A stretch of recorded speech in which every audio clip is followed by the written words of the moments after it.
Hello बच्चों, आप सभी का स्वागत है आपके अपने यूट्यूब चैनल #एजुकेशनल वर्ल्ड पर। ठीक है, तो अभी तक हमने प्रकाश के प्रवर्तन से संबंधित बहुत सारी चीज़ें देख ली। ठीक है, समतल दर्पण में प्रकाश का प्रवर्तन कैसे होता है तथा उससे संबंधित चीज़ें, फिर प्रतिबिंब के बारे में हमने जाना, वास्तविक और काल्पनिक प्रतिबिंब क्या होते हैं उसके बारे में।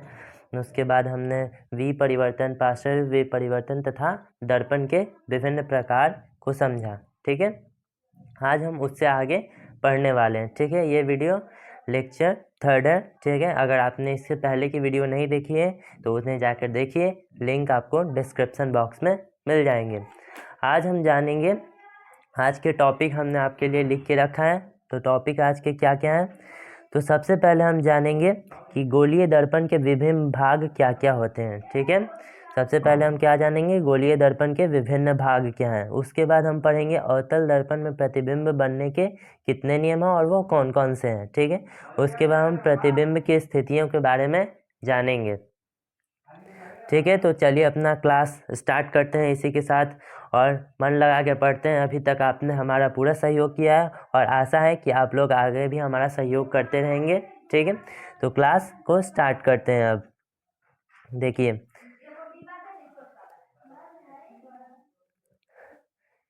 तो सबसे पहले गोलीय दर्पण के विभिन्न भागों के बारे में हम जान लेते हैं। गोलीय दर्पण के विभिन्न भाग क्या हैं, तो ये हमने आपके लिए नोट्स बना के रखे हैं एवं पढ़ा रहे हैं।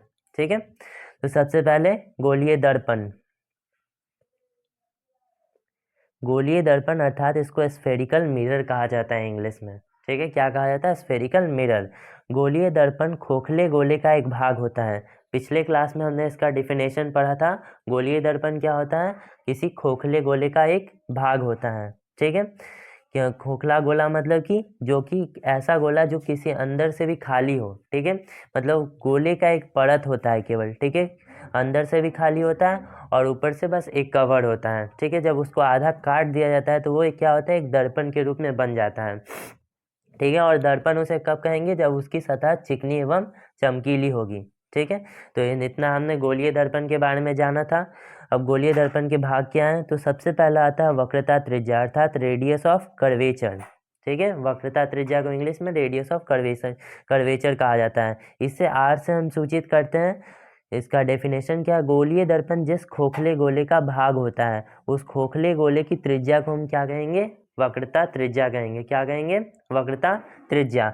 अब देखिए, ये जो बनाए हैं हम आपके लिए, ये क्या है, एक गोला है। ठीक है, अब इसको आधा काट देंगे हम बीच से तो क्या हो जाएगा, ये एक गोलीय दर्पण हो जाएगा, क्योंकि अंदर से इसको चिकना और चमकीला रखा गया है।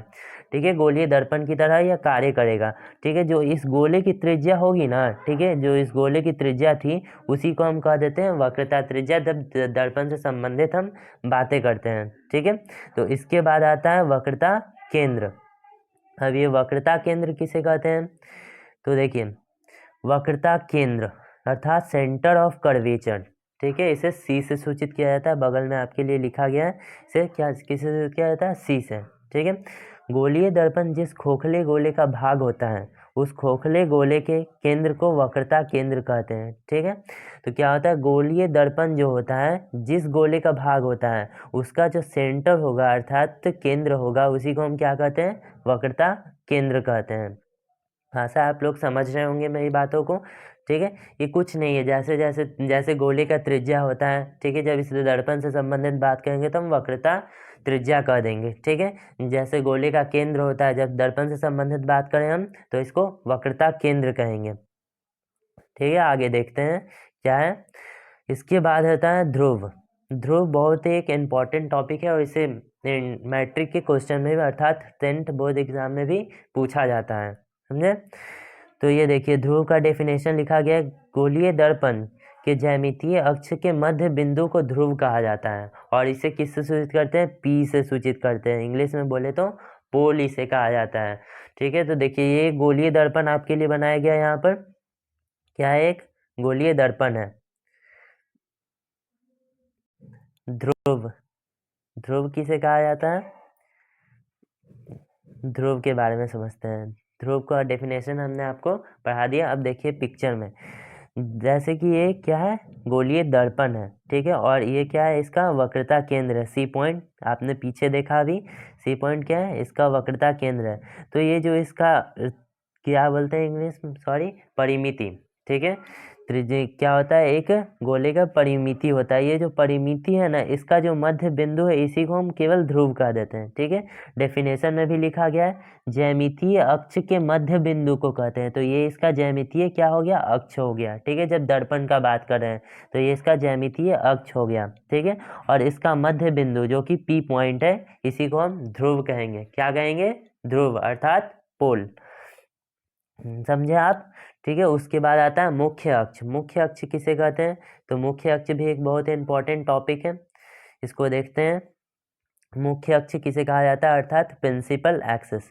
प्रधान अक्ष भी इसको नाम है, ठीक है, अगला नाम प्रधान अक्ष भी है। वक्रता केंद्र और ध्रुव को मिलाने वाली रेखा मुख्य अक्ष कहलाती है, समझे ना। अभी हमने यहाँ पर आपको बताया वक्रता केंद्र यहाँ होता है, ध्रुव यहाँ होता है, और नॉर्मली जो रेखा है इसको मिला देगी, ठीक है ना, उसी को हम क्या नाम दे देंगे, मुख्य अक्ष नाम दे देंगे, समझे ना। क्या नाम देंगे, मुख्य अक्ष। कब नाम देंगे, वह रेखा जो वक्रता केंद्र और ध्रुव को मिला रही होगी, ठीक है ना। जैसे कि पिक्चर में भी दिखाया गया है, वह रेखा जो कि वक्रता केंद्र और ध्रुव को मिला रही होगी उसे हम मुख्य अक्ष कहेंगे, ठीक है। इसके डेफिनेशन को आप अच्छे से याद करिएगा, ये बहुत ही जरूरी चीज़ है। उसके बाद आता है फोकस। फोकस किसे कहा जाता है, फोकस को देखते हैं। देखिए फोकस का डेफिनेशन क्या लिखा गया है, किसी गोलीय दर्पण से प्रकाश के परावर्तन के बाद मुख्य अक्ष के जिस बिंदु से गुजरती है उस बिंदु को उस दर्पण का फोकस कहा जाता है, ठीक है। क्या होता है, जब किसी गोलीय दर्पण पर प्रकाश पड़ता है, समझे ना, क्या होता है, जब किसी गोलीय दर्पण पर प्रकाश पड़ता है, ठीक है, तो प्रकाश पड़ा तो यहाँ पर एक मुख्य अक्ष होता है, अभी आपने देखा, जो कि सी और पी को मिलाता है। तो ये इस पर प्रकाश पड़ने के बाद मुख्य अक्ष के जिस बिंदु से, यानी यहाँ पर इस बिंदु से गुजर रहा है, तो ये इसका क्या कहलाया जाएगा, फोकस कहलाएगा, समझे ना। फोकस को हम किससे सूचित करते हैं, फोकस को हम एफ से सूचित करते हैं, ठीक है। यहाँ पर लिखा गया है फोकस को एफ से सूचित किया जाता है। इसके आगे आपको पिक्चर भी बना दिया गया है ताकि आप अच्छे से इसको समझ सकें। देखिए फोकस कहाँ गया, ये वाला दर्पण रहा, ये इसका मुख्य अक्ष रहा, यहाँ पर कोई चीज़ है जिससे लाइट निकली, ठीक है, जिससे प्रकाश निकला, ये जाया गया दर्पण पर टकराया और इधर निकल गया, ठीक है। इस पॉइंट पर, जिस पॉइंट से ये फोकस कटा है, ठीक है, अर्थात जिस पॉइंट से यह लाइट मुख्य अक्ष को काटा है, ठीक है ना, उसी को हम फोकस कहेंगे। किसका फोकस कहेंगे, तो उस दर्पण का फोकस कहेंगे जिससे लाइट परावर्तित हुआ है, अर्थात प्रकाश का परावर्तन हो गया है। आशा आप समझ रहे होंगे मेरी बातों को। अब देखिए फोकस के बाद आता है फोकस दूरी। फोकस दूरी किसे कहते हैं, इसको इंग्लिश में फोकल लेंथ कहा जाता है, या फिर एफ डैश से सूचित किया जाता है। किससे सूचित किया जाता है, एफ के ऊपर एक डैश से सूचित किया जाता है, समझे आप। एफ डैश से फोकल लेंथ को भी सूचित किया जाता है। देखिए इसका डेफिनेशन क्या है, दर्पण के ध्रुव और फोकस के बीच की दूरी को फोकस दूरी कहते हैं, या फिर फोकसांतर कहा जाता है। क्या कहा जाता है, फोकसांतर, फोकल लेंथ, फोकस दूरी, तीन नाम हो सकते हैं इसके, ठीक है।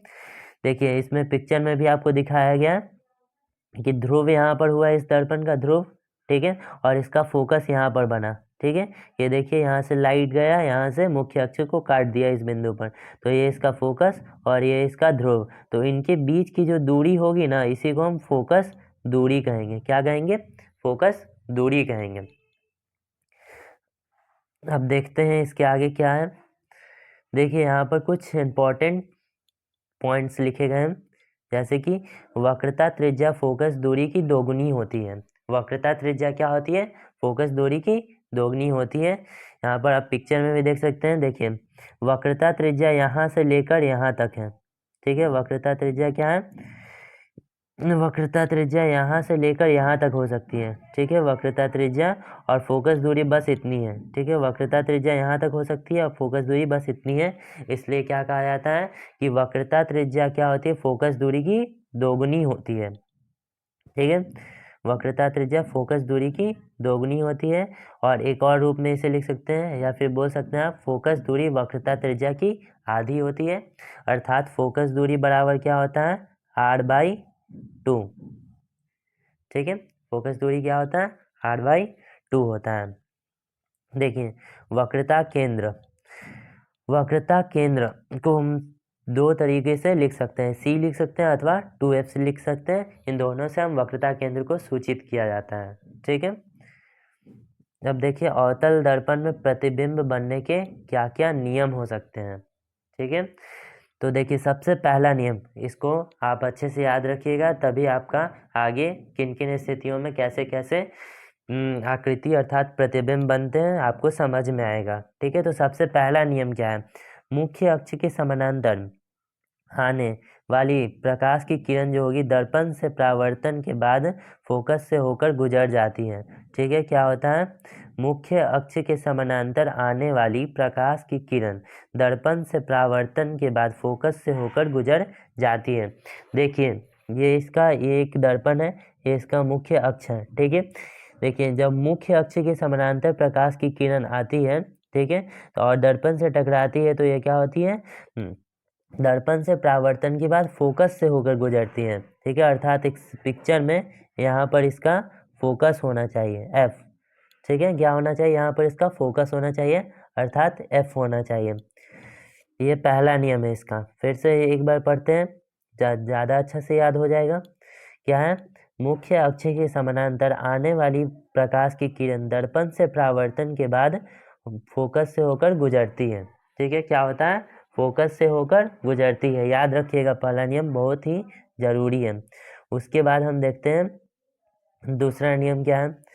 तो दूसरा नियम कहता है कि वक्रता केंद्र से जाने वाली किरण, ठीक है, उसी पथ पर वापस लौट जाती है। ठीक है, यानी कि ये एक दर्पण हो गया, इसका मुख्य अक्ष हो गया, अब इसका वक्रता केंद्र अर्थात C हो गया। अगर कोई रेखा ऐसे आया है इस पर, ठीक है, तो इसी दिशा में वापस ऐसे ही लौट जाएगा। ठीक है, वक्रता केंद्र से जाने वाली किरण क्या होती है, ऐसे आया, ठीक है, तो वापस इसी दिशा में और इसी पथ पर लौट जाएगा। ठीक है, क्या होता है, वक्रता केंद्र से आने वाली किरण उसी पथ पर वापस लौट जाती है। ये इसका सेकेंड रूल, इसको भी आप याद रखिएगा। और थर्ड रूल जो कि फर्स्ट रूल का जस्ट अपोजिट अर्थात उल्टा है। ठीक है, ये क्या कहता है, देखिए फोकस से गुजरने वाली किरण दर्पण से परावर्तन के बाद मुख्य अक्ष के समानांतर हो जाती है। ठीक है, क्या होता है, फोकस से गुजरने वाली किरण दर्पण से परावर्तन के बाद मुख्य अक्ष के समानांतर हो जाएगी। ठीक है, और पहला नियम क्या कह रहा था, जस्ट इसका उल्टा कह रहा था। देखिए पहला नियम इसका उल्टा कह रहा था कि मुख्य अक्ष के समानांतर आने वाली किरण दर्पण से परावर्तन के बाद फोकस से होकर गुजर जाती है।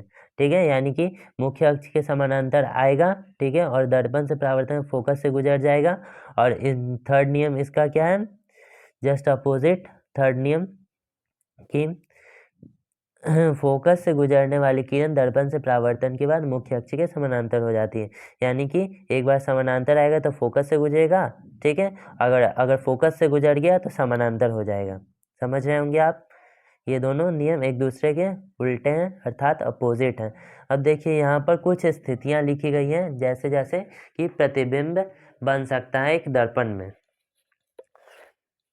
देखिए क्या क्या लिखा गया है, अवतल दर्पण में प्रतिबिंब बनने के क्या क्या नियम हो सकते हैं, मतलब कौन कौन सी स्थितियां हो सकती हैं, नियम नहीं स्थितियां। तो सबसे पहली स्थिति है वस्तु को फोकस और ध्रुव के बीच रखा जाए। ठीक है, वस्तु को कहाँ रखा जाए, फोकस और ध्रुव के बीच रखा जाए वस्तु को।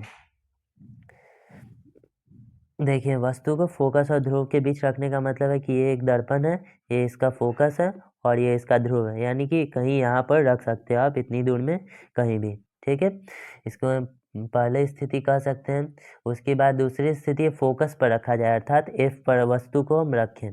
ठीक है, तीसरी स्थिति क्या हो सकती है, फोकस और वक्रता केंद्र अर्थात इस बीच में रख सकते हैं आप कहीं भी, ये वक्रता केंद्र इसका फोकस इस बीच में आप कहीं भी रख लीजिए। चौथा स्थिति क्या है, वक्रता केंद्र अर्थात C पर रखें। ठीक है, वक्रता केंद्र अर्थात C पर रख सकते हैं, अथवा इसको 2f भी बोला जाता है। अनंत और वक्रता केंद्र के बीच रखें, यानी कि इस दूरी में आप कहीं भी रख लीजिए, अनंत और वक्रता केंद्र के बीच कहीं भी रख सकते हैं। यहाँ पर वक्रता केंद्र और इस साइड अनंत हो सकता है, ठीक है। तो इसे बोला जाता है अनंत और वक्रता, अर्थात इन्फिनिटी और क्या वो सी पर रख सकते हैं। और तीसरे से अनंत पर रखें, यानी कि कोई लाइट अनंत से आएगी, ठीक है, इसके बीच कहीं नहीं होगी, बहुत दूर से आएगी, अर्थात अनंत से आएगी। अनंत से आने के बाद इस पर टकराएगी और परावर्तन के बाद फोकस से जाएगी। समझ गए होंगे जितनी दूर आप, ठीक है। तो आज हमने बहुत सारी टॉपिकों को कवर किया, बहुत सारी नहीं, केवल 3 टॉपिक जो कि बहुत ही ज़रूरी थे उनको तो कवर किया, जैसे कि गोलीय दर्पण के विभिन्न भाग क्या हैं, अवतल दर्पण के प्रतिबिंब बनने के क्या क्या नियम हो सकते हैं, प्रतिबिंब की स्थितियाँ क्या क्या हो सकती हैं। अब आगे हम प्रतिबिंब की इन विभिन्न स्थितियों में क्या क्या कैसे प्रतिबिंब बनते हैं इसको पढ़ेंगे और उसको सीखेंगे, अच्छे से समझेंगे, ठीक है। आशा है आपको वीडियो अच्छा लगा होगा, और अगर अच्छा लगा है तो लाइक करें, वीडियो को शेयर करें और हमारे चैनल को सब्सक्राइब करें, ताकि आपको ऐसे ही रोचक और मज़ेदार वीडियो मिले, जिससे आपके मज़े के साथ पढ़ाई होते रहे, ठीक है। धन्यवाद।